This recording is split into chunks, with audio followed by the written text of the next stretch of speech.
Well, hello, everybody. I've the pleasure to introduce Maisie Bull, who has been singing for as long as she can remember. With her love of writing and her desire to help people feel less alone, music is her passion. She's a singer-songwriter who also self-accompanies on the piano and guitar. She started writing when she was 11 and graduated from Berklee College of Music in Boston in 2019 with a degree in songwriting and music business. As she continued to write music through high school, her songs grabbed the attention of Grammy-nominated artist Kathy Richardson, a childhood friend of Maisie's mother. Richardson enlisted her friend Stephen Gillis, former drummer for platinum-selling rock band Filter, and now co-owner and producer at Chicago's Transient Sound. He and Kathy helped Maisie produce her first single, Grey to Me, and her 6-song EP, Repentance, which was released on March 23rd, 2018. Maisie released 2 more singles in 2021, When You're High and Good as New.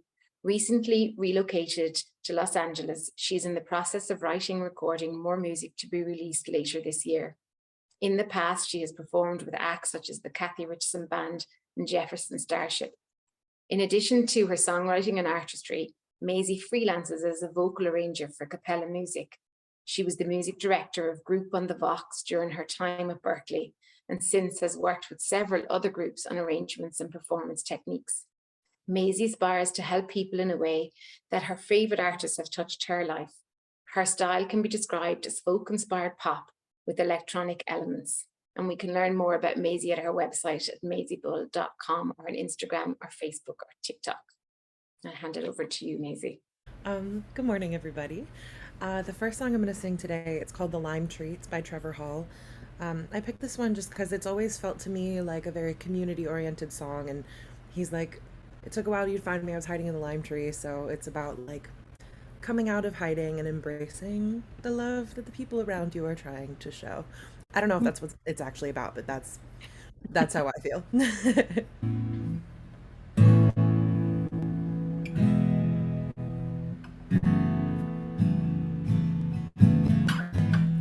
Spark a match and watch the candle burn. The wick runs out and then love takes its turn. Fallen angels and broken sounds. We will last past the final round.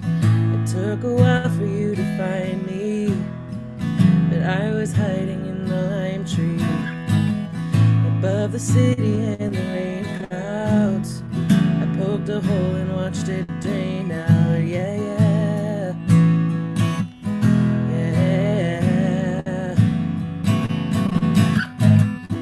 Parallel to the city streets, a broken crowns beneath our feet. But as we walk across the diamonds, we know that love is always shining. Oh yeah, save me love, save me all the time.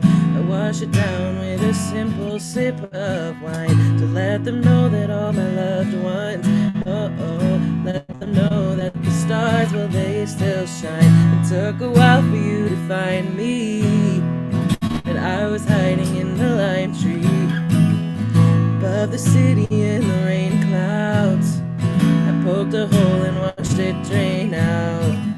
I poked a hole and watched it drain out. I poked a hole and I poked a hole and I poked a hole and watched it drain out.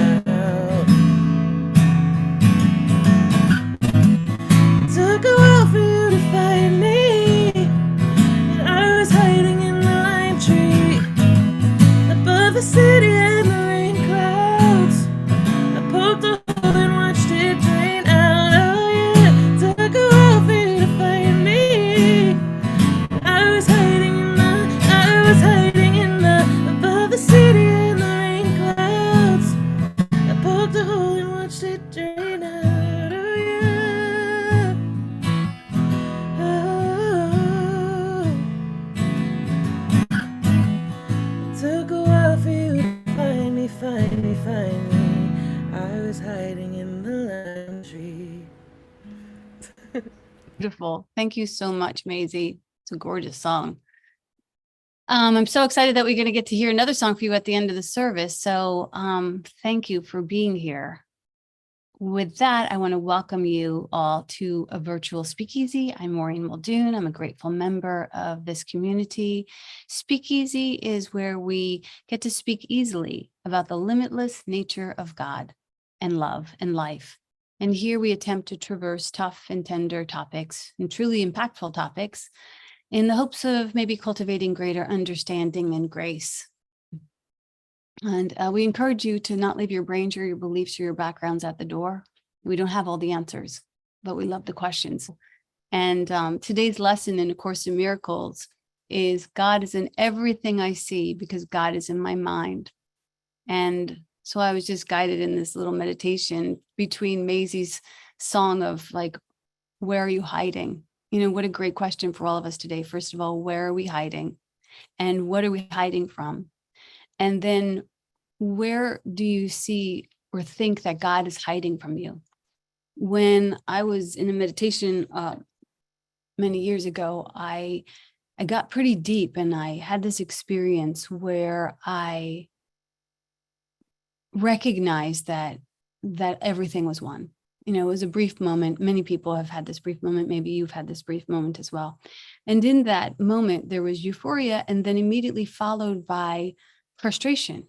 You know, and I thought, if everything's one and I can stay in the space of holiness, of not feeling duality, then how, because I'm still alive in this body, am I supposed to go back and try on all the hats of and still live beneath the umbrellas of mom and daughter and neighbor if I know everything is one? Like, how do I do that? And also, why do I want to even do that?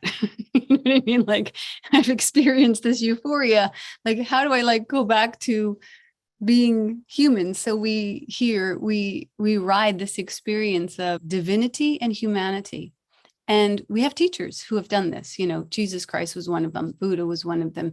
You know, Kuan Yin, Mary Magdalene, people who walk the world, but recognize that they weren't in the world. And so when I sat with that contemplation in my divine, the invitation was, well, Maureen, you've been to Hollywood, right? And you know what it feels like to play a role. And so you're just going to go back to this space of humanity and you're just going to play. You're going to play like you're the mom and the wife and the neighbor, and never taking it too seriously. Or getting too hung up or caught up in what happens in the world of form, if you can remember that you are always one with me. And I was satisfied with that answer, but also kind of frustrated because I was like, what the hell is this? Some kind of weird experiment? Why are we doing this life thing? And I said, well, how did this even happen? That we have this humanity and duality? And, you know, we're teaching for so long and always going back to that story, one of my favorite stories, which is the Garden of Eden, you know, where we came to this revelation that we had this choice of the tree of life, which was life and life and life and life. And that's what my divine was telling me, like you could have this euphoric space of life where there's no measuring, there's no hierarchy, there's no duality. Or we could eat from the tree of the knowledge of good and evil, and then we would have this duality, and we would know about good, but we would also know about evil. And so that's the mindset that most of us are in most of the time, of this duality of good and evil. So when I went back to that story, I realized, oh, okay, so I just want to assist myself in relinquishing my addiction to thinking good and evil. So how do we do that? We relinquish our judgments on everything and to just go back to the descriptions that were first given when things were created, which was, you know, on the seventh day, the creator said, this is good. And she has not yet changed her mind. So I get to lean back into that definition and say, this is good. Course in Miracles tells us the same thing. It says, you know, a happy outcome is guaranteed. And so even if it feels like a division or a divorce or a destruction, like there's always something so very good there.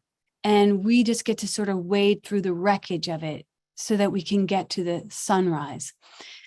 So when I was, you know, in this contemplation with my Holy Spirit and thinking about these themes and these myths, and still frustrated with the idea of, but why did this happen? I was like a spiritual 2-year-old going, but why? But why? My internal teacher said to me, well, Maureen, you wanted to play a game with me, and you wanted to play hide and go seek. And I told you, that you don't want to play that game, but you were committed to playing hide and go seek with me. And so I told you, I am going to hide in plain sight. And if you play this game, you might actually believe that you're playing this game, and you might fall asleep to the fact that it's just a game. And you might forget to see me in everything. You might actually think that you can't see me in your brother, in your neighbor, in your husband. You actually might forget to see me in the homeless man on the street. You might actually think that I'm actually hiding from you, but I could never, ever hide from you. And so this is how we begin to crest the idea of duality and return to one-mindedness and return to love. I'm going to take us a little bit deeper into today's lesson, which is God is in everything I see. God is in everything I see because God is in my mind. If you have your book, you can open up to lesson 30. It says the idea for today is the springboard for vision. If you really want to see, you will really want to be. If you really want to be, you will really want to free. If you really want to free, you will only free love, because that's the only thing that is. And so if you really want to see, you will begin to see, be, and free only love. This is what you came for. In the same way that the flower extends its fragrance because that's what it was designed for. The sun extends its light because that's what it was designed for. You are an extension of love. That's what you were designed for. And the only thing that's blocking that is this little thought that says, this is not enough, or I want something more. If we go back to the story of the Garden of Eden, there's a character there, the snake. And the snake gets a bad rep. But the snake is the part of us that says, I want more. There has to be more. Don't you think there's more? I think there should be more. Are you sure there's not more? Something's gone wrong here. Don't you think something's gone wrong? I'm pretty sure something's gone wrong. You should eat the apple of that tree of good and evil. You should try it out at least, right? And we're like, you're right, snake. Now, here's the thing. Often in these stories, we have this snake as being like this thing that comes in from the nothingness and evil character, like Satan almost. But I'm the snake. I'm the one who places that thought in my idea that there must be more. And when I take 100% responsibility for this idea that I have within inside of me a greedy gremlin that's always like, isn't there more? Is this really enough? Are you sure you got this right, God? Like, it's not, this is taking too much time. All of these things about my ego, impatience, greed, lust. I mean, don't get me by a scone if you don't want to see lust, because I demonstrate well. So the one thing I wanted to bring to you today is that there's no bad guy. Even that snake is a part of us. And I want to own that today, because I want to own everything today, because if I don't own everything today, I will live in duality. And you don't want to live in duality. I don't want to live in duality. So all that I see is all of me. And if I don't have to judge the snake.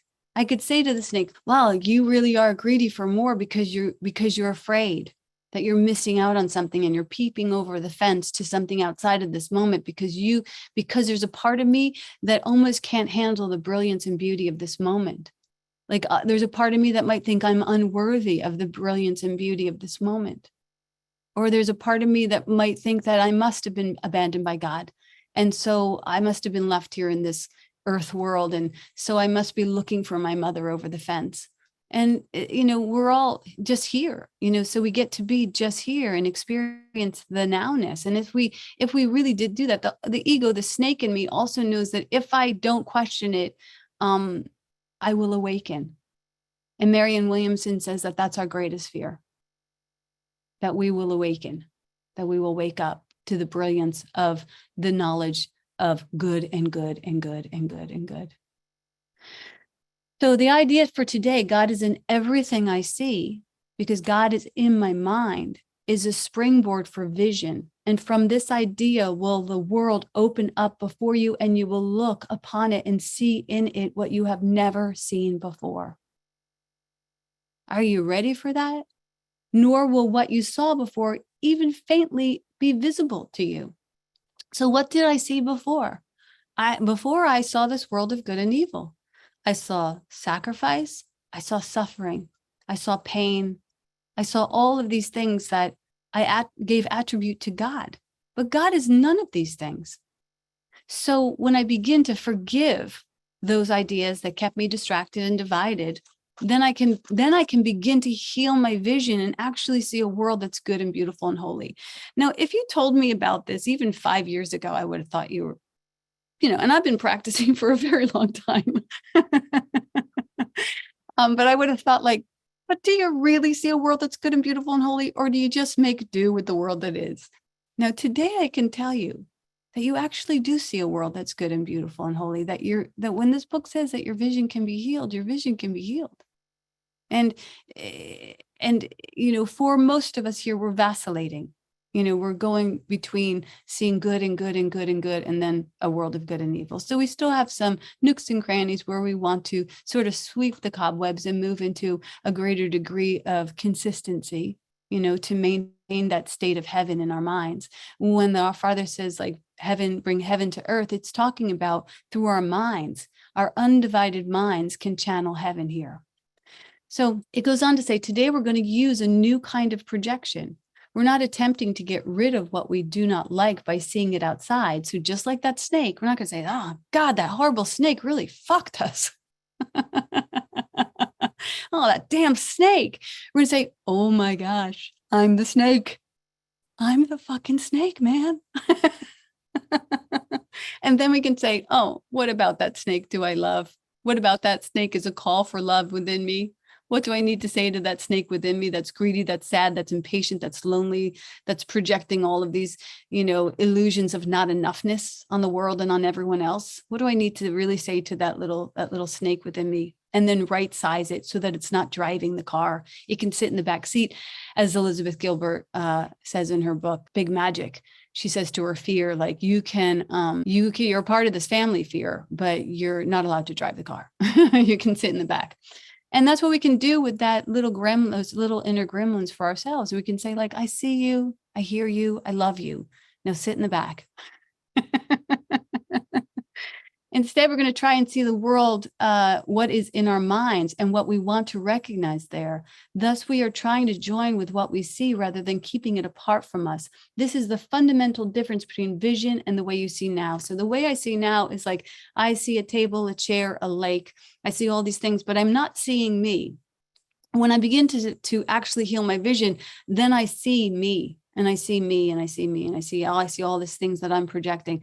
In fact, there was a story of a member of our community whose husband was complaining all of the time. And she was just driving her crazy. And she was, telling him how important his words were. And so finally she said to him, listen, you can continue to complain all you like, but you just have to add 2 words at the end of it. Me too. So if you say that guy's a terrible driver, me too. I can't believe that, she didn't bring our food yet. Me too. So everything we get to add me too to, because that's what we're seeing. If we spot it, we got it. And when we begin to take responsibility for it, then we can actually heal it through love. So today's idea should be applied as often as possible throughout the day. Whenever you have a moment or so, repeat it to yourself slowly, and then look about you and try to realize that the idea applies to everything you do now see or could now see if it were within the range of sight. So God is in everything I see because God is in my mind. God is in everything I see because God is in my mind. That's the mantra for the day.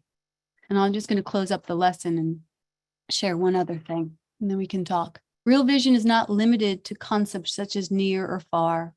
To help you begin to get used to this idea, try to think of things beyond your present range as well as those you can actually see as you apply today's idea. So we're not just working with our sight, we're working with the images that we're projecting in our minds. So even when that haunted image comes up in your mind, say to it, God is in everything I see. And if it's not a friendly thought, and it seems to be a thought that you're harming yourself with, then just gently say to your beautiful mind, my goodness, mind, you are so very morbid. You are so creatively morbid. And if I was in charge of writing horror movies, I would make so much money with you, mind. But I'm not in the business of writing horror movies. I'm in the business of love stories and love songs. So I'm going to redirect you gently towards, moving towards love stories and love songs, if you don't mind. And so that's how we can gently. So again, if our mind is morbid, we don't say, oh my God, this must be the devil. This must be the snake that we have nothing to do with. We just say, oh, come here, sit closer, snake. No, sit closer, devil, I know. Just come to the party. It's fine.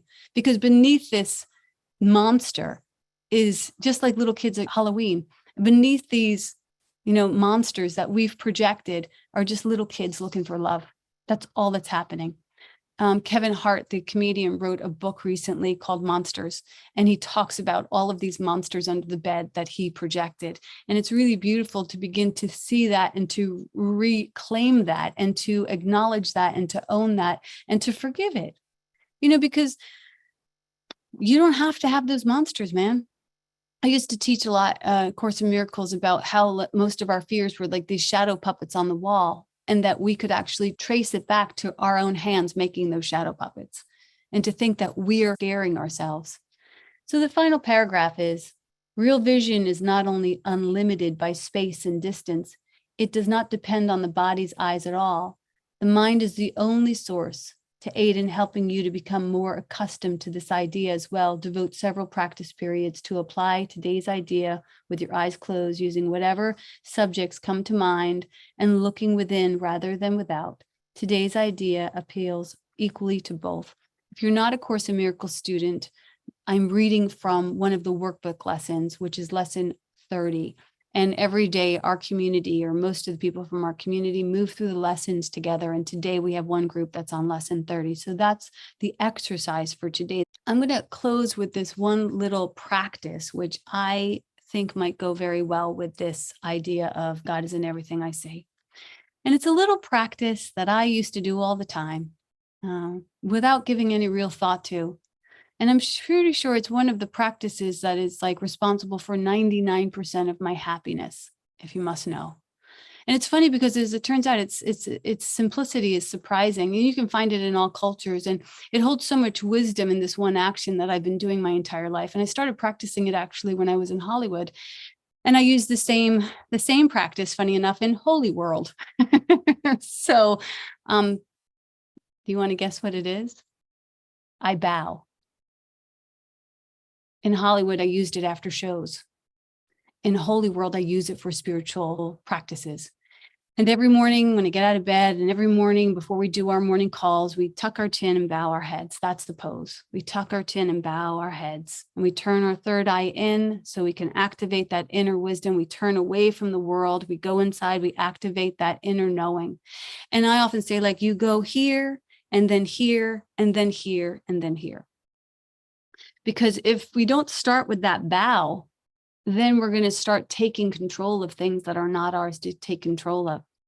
And so I want to invite you into the practice of really bowing, bowing out of all of your little agitations and aggravations, and just see what it would feel like to bow out and to turn in. It's a very humbling pose. It's something that even a child can do, to bow to your major relationships, to bow to your life, to bow to your work, to bow to the things that you're creating, to come clean to each of them and say, like, I don't know what this is for. I'm going to turn within. Jesus demonstrates it, and I'll close with this story. He demonstrates it really well in the story of the adulteress. And he has these people come to him, and they ask him to stone this woman who's been accused of being an adulteress. And he goes down on the ground and he turns within, and he goes and he draws himself to the dirt. He actually draws something in the dirt. Just because you make yourself lower doesn't mean that you're less. the ocean is the lowest point, and it holds everything, and everything comes to the ocean. And this is how we are too. When we bow, all that is holy and good can actually find its way to us, because we're not seeking, we're not seeking and getting and trying. That's the ego. That's the thing that says, I'm not enough. I don't have enough. I have to try and find it. No, it's all within you, like Dorothy and the red slippers. It's all within you. So you just turn within, you bow within. And when Jesus does this, he doesn't come up with the answers that are given to him, right? The answers are either you stone her or you're breaking the law. And he turns within and he finds another answer. And this is what can happen for you too, as you bow and you turn within. And the answer, he says, is, okay, anybody who hasn't sinned can cast the first stone. It's such a great moment, right? It just like makes this powerful story where we all go, oh! Like we saw like something horrible was about to happen, and he like saves the day with this internal wisdom. We are all so connected with this internal wisdom. If we're willing to really activate this internal wisdom and see first God and seek first God and know first God, then all else will be given to us. And that's the word.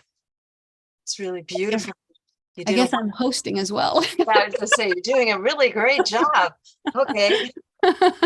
Oh, brother, isn't it fun when God just rolls one over the plate to you and you're like, what the ever living? I was really looking forward to this other talk. You did a wonderful talk. I have a question for you. Well, great. What is it? When we start the day with that bow and that silence, then I just would like to activate more. Do you journal after? Do you just look? No, it's complete unto itself, Joni. Okay.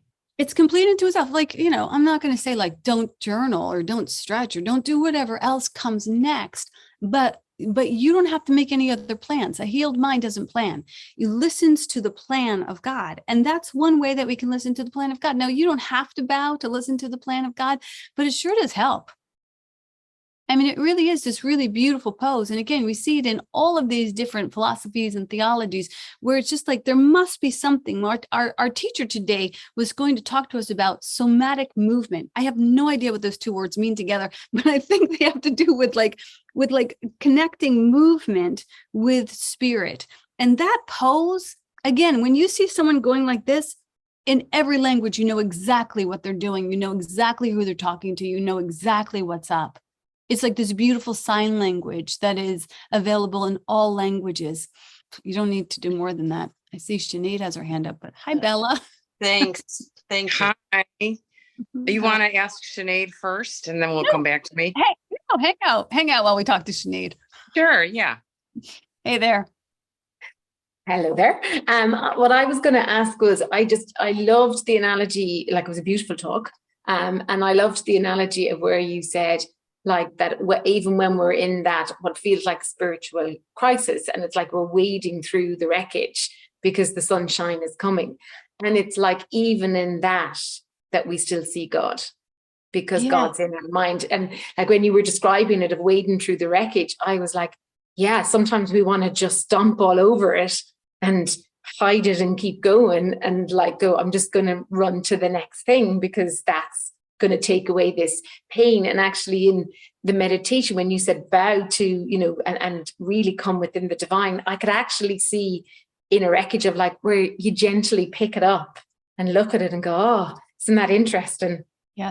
Then put it down and then just see it with love as opposed to want to trample all over it.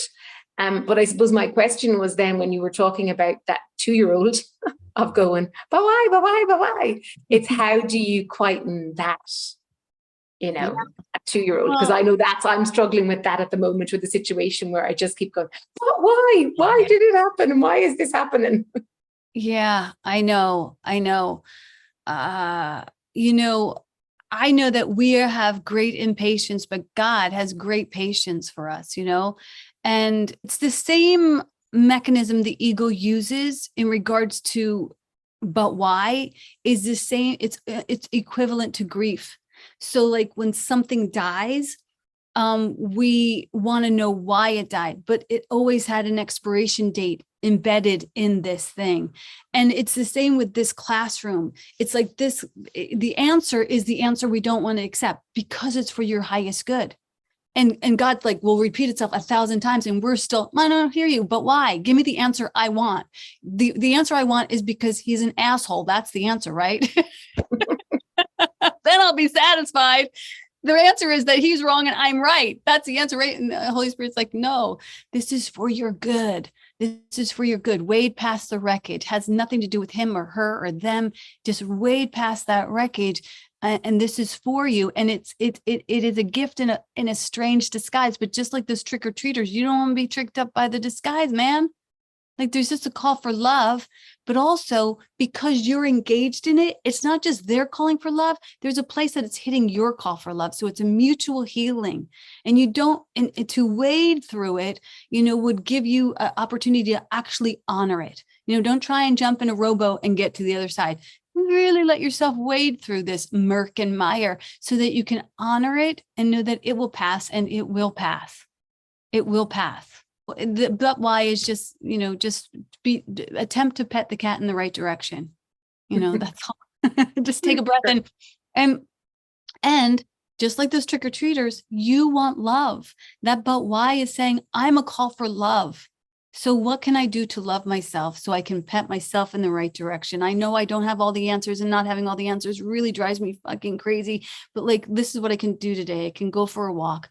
I can drink some water. I can do some prayers. I can talk to somebody. I can be of service. And those are things that can answer my but why. Great. Thank you. Mm-hmm. Hi, Bella. I love that.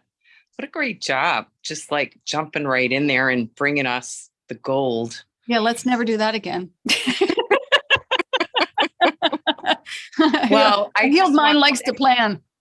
Well, I feel like it speaks to your message itself of like, if you just take that moment and bow to the divine, everything's already there for you. And we had a living demonstration of that just right now. Yeah. And so, we can all do this. And the original comment I wanted to make was about how, when you were talking about the woman whose husband was complaining and how she was really getting tired of it. And she finally said, well, okay, you can keep complaining, but just end every complaint with, and me too.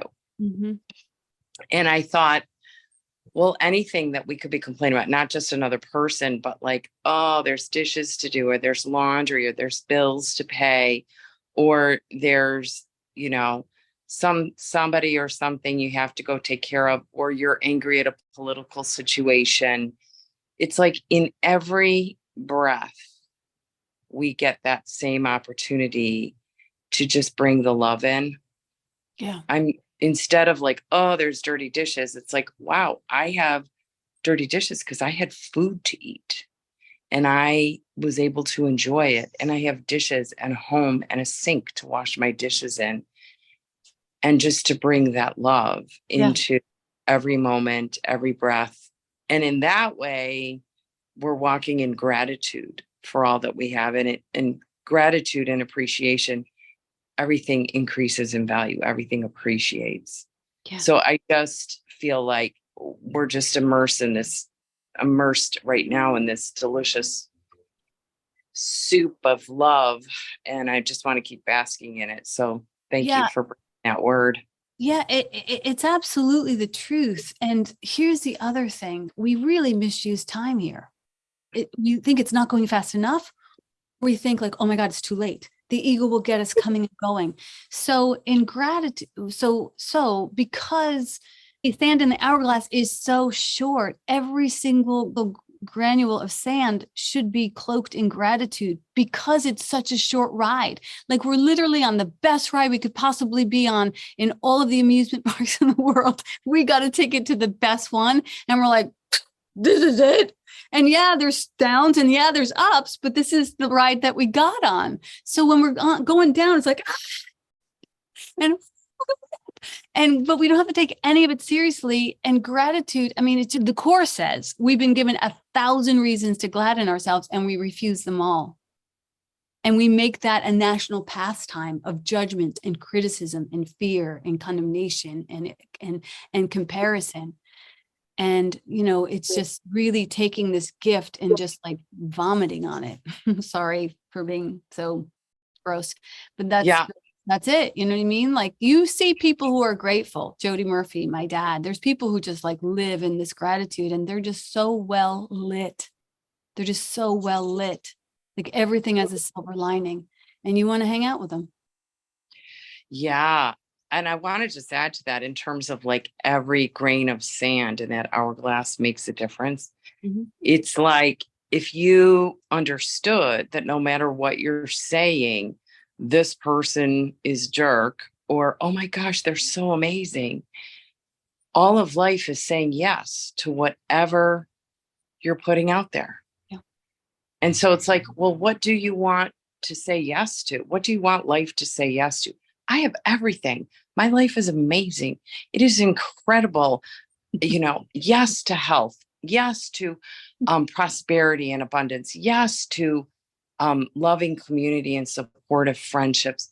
Just taking that moment to use that grain of sand in the hourglass of life for everything that we want to say yes to. And life will say yes to us. Yeah. And we can do that easily if we really decide to see that God is in everything. If God was really in everything, if God was like in this phone, I'd be like, oh my God, it's God.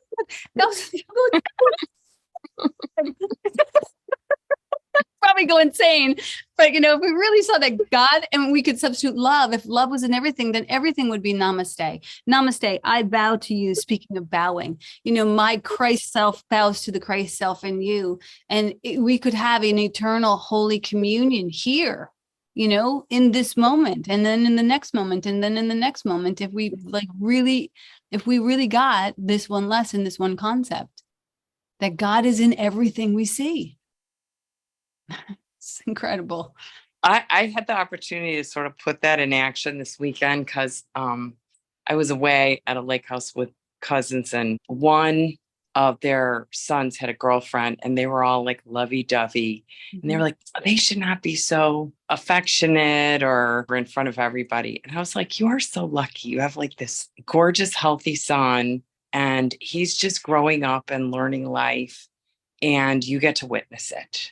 We had like a complete turnaround conversation, and it was so beautiful to be a part of seeing something that for a moment was perceived as an issue or a problem, and just turning the joy of witnessing life unfolding before us, Yeah, you're really great at that. Yeah. Turning an ancient hatred into a current love, reinterpreting things, it's very helpful. People go, oh, I didn't even think about that. I was so busy hating on them. And then you get to go, why am I hating on them? Oh, because I really want someone to hug me. Okay, that's great. We're going to get another song from Maisie Bull, unless anybody else wants to share anything. Maybe she'll sing the Sinead song. Come on, I had to jump off the cliff today. So, did I hear you correctly, Maisie, that you're going to sing the song? Holy hat. Yes, ma'am. I was going to save it to give it to her, but this is much better because I can also not. I had another one. It's up to you. Sing them both. Sing them both. On it. So I hope you're not embarrassed by this, Sinead, but I wrote this song for you. It just came out of my heart. And then I heard Maisie sing, and I was like, Maisie, will you produce this? And then she said yes. Wait, let me... Sorry, guys. This is just a very off the cuff kind of day. I love it. Nobody gets a dress rehearsal. Who needs it? All right. Well, I think that this song is called My Best Flight. That's what I'm calling it for now. But Maureen wrote it, and it's so good. And here we go.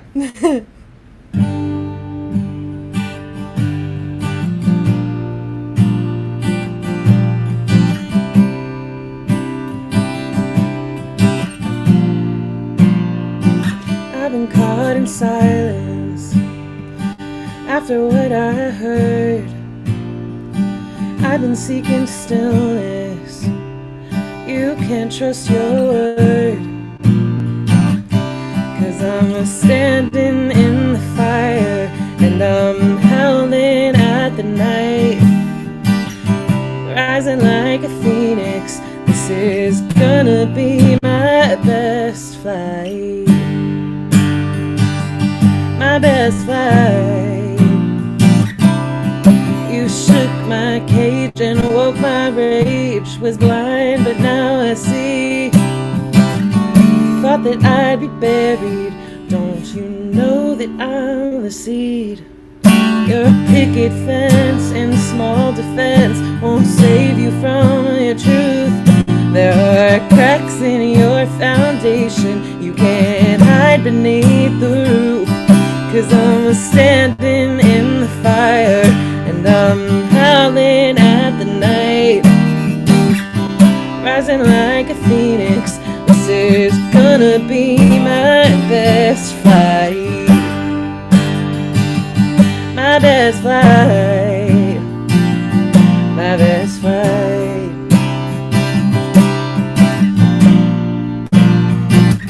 So I'm done with the masquerade. I'm not your secret serenade, and everyone will know my name. I'm a calling for it, and I will claim Sinead. Say my name, Sinead. The tide is high, no lullaby will rock me back to sleep. I'm dancing in the daylight, no secrets of mine to keep. 'Cause I'm standing in the fire and I'm howling at the night, rising like a phoenix. This is gonna be my best flight. My best flight. My best flight. This is gonna be my best flight. Woo, go Maureen. That song is so good. That's like you fucking fire, I believe is the term you used. That song goes hard. It's really good. Well, thanks to you and Sinead. It was a trifecta that brought that song about. Wow, that's amazing. And there's an amazing story. So about 6 weeks ago, I used to wear a different necklace and I took it off because my heart was broken. And I took it off and I start wearing this, you probably can't see it, I start wearing this little necklace.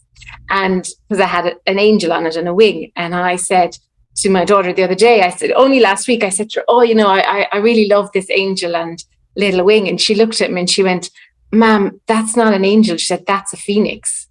And it's a phoenix I've been wearing for the last 6 weeks.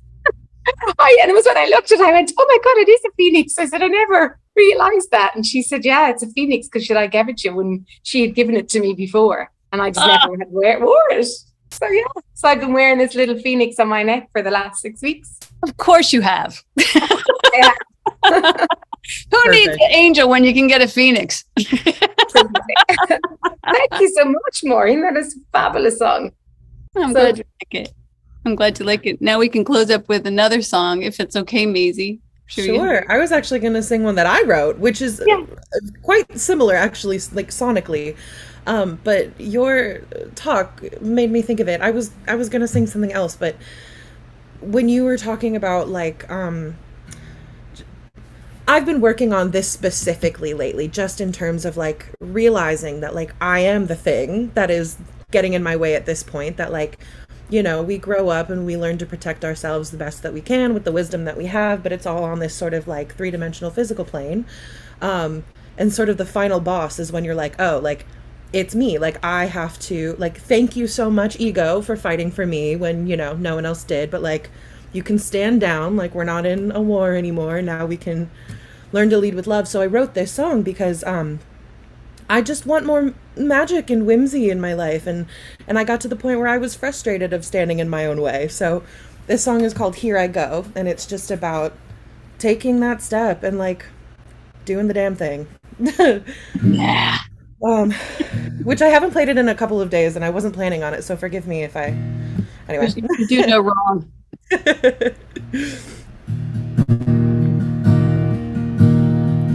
Sometimes I romanticize my life in certain colors.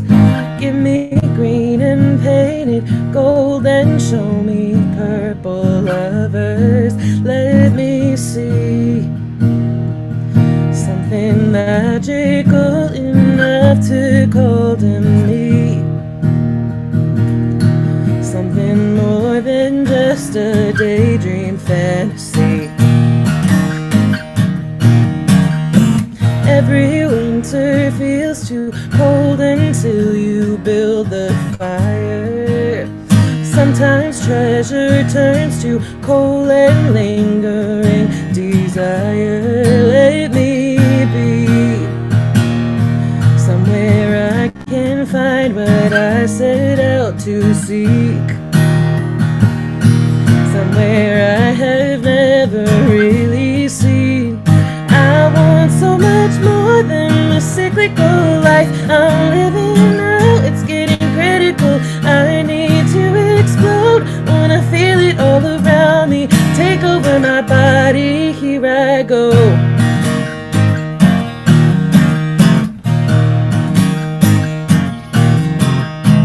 I was once a quiet ghost inside a stranger's body. But there was nothing supernatural about this haunting. Give me peace. Give me something I should stick around to see. Give me poetry and mystery. I want so much more than a cyclical life I'm living now. It's getting critical. I need to explode. Wanna feel it all around me. Take over my body. Here I go.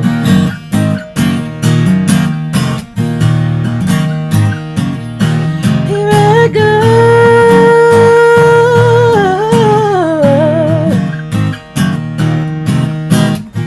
I think I might explode. I think I might explode if I don't.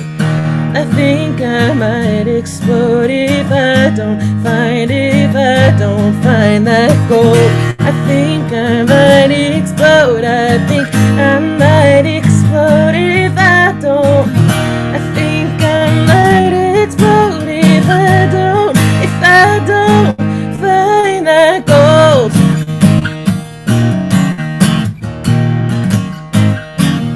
So here I go.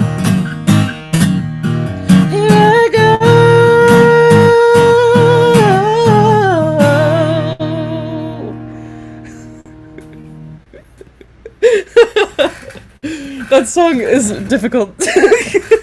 That is an awesome song. Thank you. You are amazing, and it's so incredible to have you back here with us at Speakeasy. Like, for you guys that don't know, Maisie used to come in person.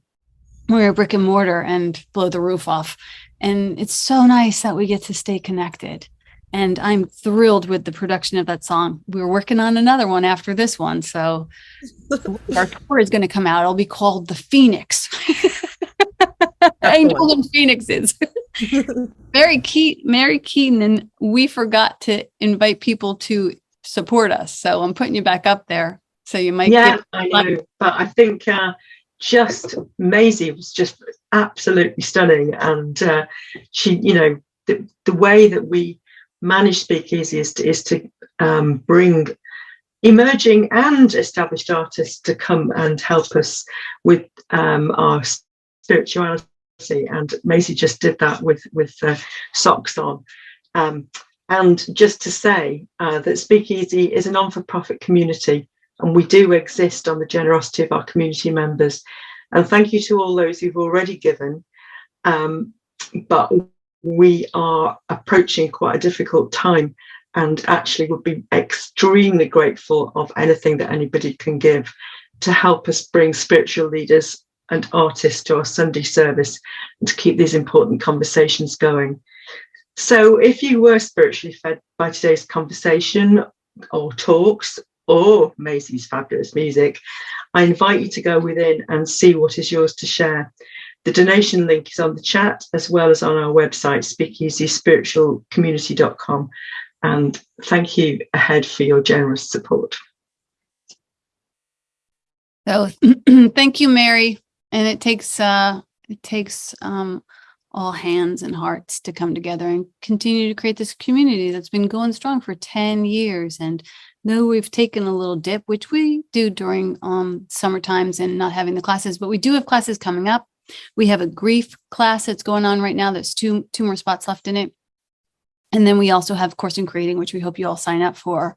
It is on a scale, so everybody's going to be able to come, and it'll be the catalyst that helps you create your own songs and live by your own soul song, and use this time in the hourglass for creating that which is good and beautiful and holy. So we hope that you join us for that series and for that class. So thank you guys for coming out today and for rolling with us through this. What day will the new class be on? So the series is going to happen through October, through September. I'm sorry, through July and September. Wait, through August. Oh my God, through August, August and September. Every Sunday, we're going to have a talk on the Course in Creating, about what it means, how to go deeper, and how to strategically move through, like actually like having a concept, a holy concept, and bringing it into form in a really elegant way. And then the actual class will happen in October, and it'll be a 6-week class. And we'll have it on Mondays and morning and evening, so that everyone from every time zone can attend. And then after that, a column is going to do a 6-week class called Wigwam, which is similar thing. So we're going to extend it for another 6 weeks from the masculine vantage point, which is going to be awesome. And that'll be in November. So we've got some really great things to end the year with, to support you in seeing, being, and freeing love, living in love, and writing your love songs.